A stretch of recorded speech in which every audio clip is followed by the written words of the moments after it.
Welcome to our viewers on public television here in the US and around the globe. Washington is poised for tonight's State of the Union address by President Trump. Aides say he'll call for bipartisan cooperation and unity.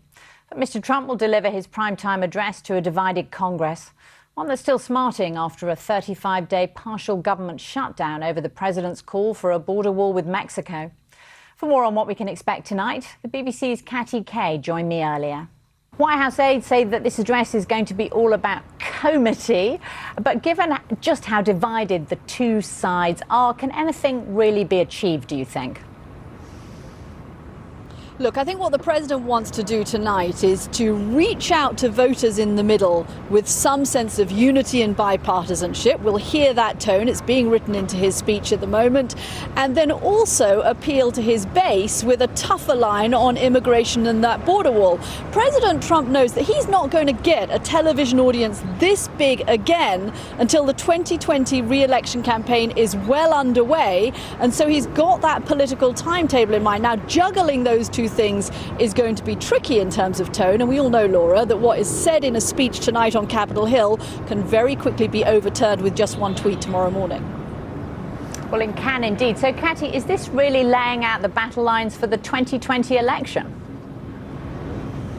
Yeah, I think it is. Look, there are areas where the president and the Republicans and the Democrats do agree. They could do a big deal on infrastructure, and I suspect we'll hear the president reach out to Democrats on an issue like that. The trouble is there is so little trust on the Democratic side of this president that are they willing to give him some kind of a deal that he can then take home and say, you see, look, I've managed to achieve something.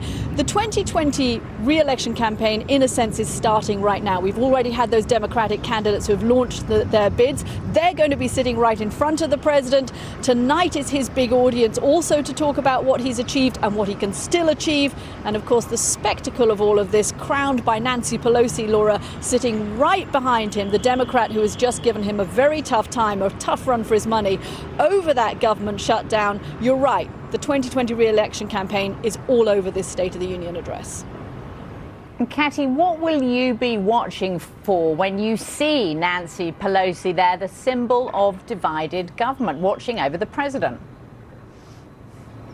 Yeah, I mean, it's almost a kind of visual reminder in every shot, because in these States of the Unions, you have the president and then you have the two people, Mike Pence and Nancy Pelosi, sitting behind him, and they're in almost every shot. It's almost a visual reminder for people of this new, tougher political landscape that President Trump now faces. I'd be surprised if she gives him much more than a cursory round of applause at the beginning. The rest of the time, expect her to sit pretty stone-faced while Vice President Mike Pence sits there cheering. That's a kind of prospect that always comes up in States of the Unions. And remember, it's not just Nancy Pelosi sitting behind him, it's all those newly elected members of the Democratic House of Representatives sitting in front of him.